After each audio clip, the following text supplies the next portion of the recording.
Hi, welcome to Ed Paris TV. Today we're going to talk about the lower body, legs, how to train legs properly. Especially if you've had a knee injury, this is very important.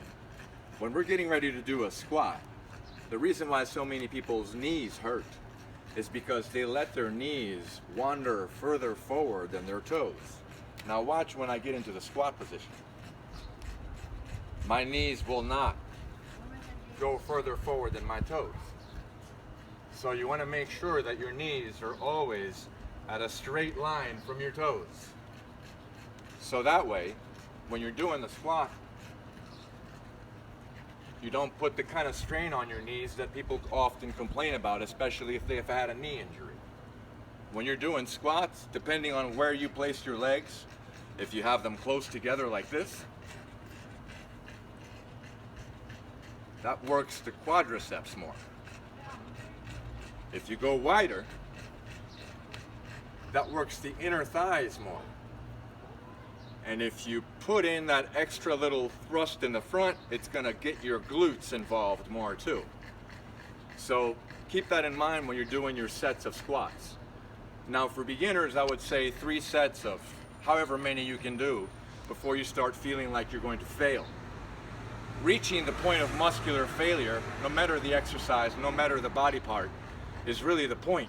Because if you don't push it to that point where your muscle starts to fail, you're not really stimulating the muscle to be able to get the hypertrophy development that you need.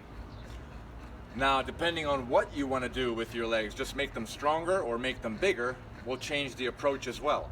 Legs respond to a higher volume of work, and they'll start to get really big if you do lots and lots of sets and reps.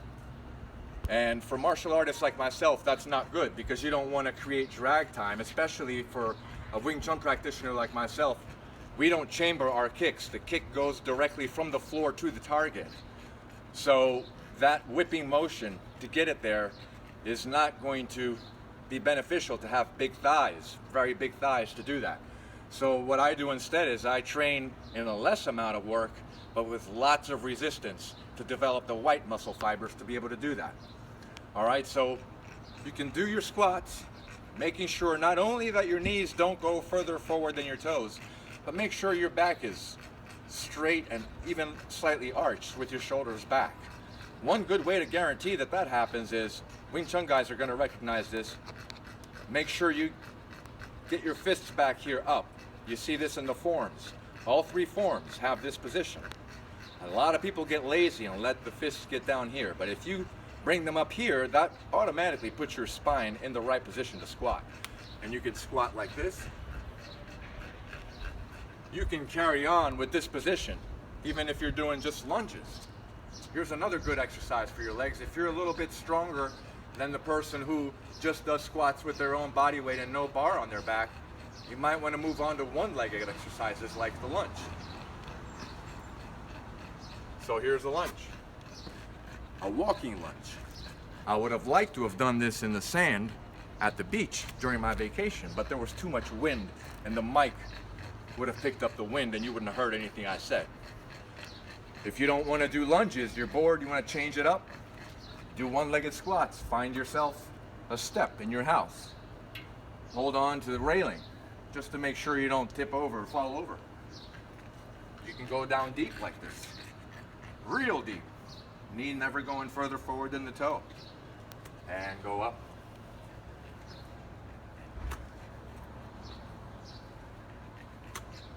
And you can alternate, do the other leg.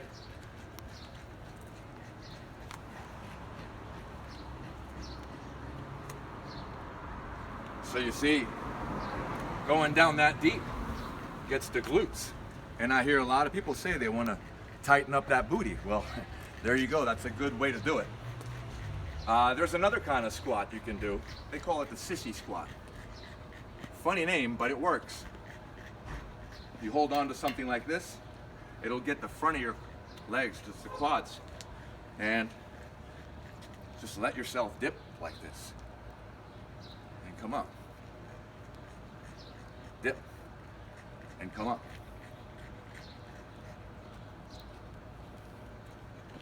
There's another one for your hamstrings. If you're going to do your quads, you need to balance it out.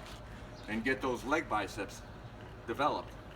And one of the ways you can do that without the leg curl machine is to do something called a stiff-legged deadlift. You can grab a weight. You don't have to grab a weight. Depends how strong you are.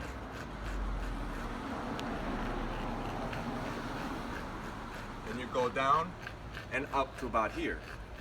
Not all the way up, because then it disengages your hamstrings. If you want to do a little closer, it'll work them a different way. And come up to here. So do lots of repetitions of those until you reach failure, and it will get your hamstrings developed and stretch them at the same time. A way to isolate your butt. You can get down. You've probably seen this in other videos, and you do the kick up. You can buy yourself an ankle weight and do these. And for the upper portion of your glutes, you can do something called a good morning. So you put your hands over your head like you got arrested and come up to about here and tighten your booty on the way up. So you can also do calf raises. Remember, calves, arms, and neck for men should measure about the same. So you can't neglect the calves if you're a man. And for women, well, you probably just want shapely calves. So here's a good way to do it. If you don't have the strength yet to go on one leg, just go on two legs. But if your legs are strong enough, you can go one at a time.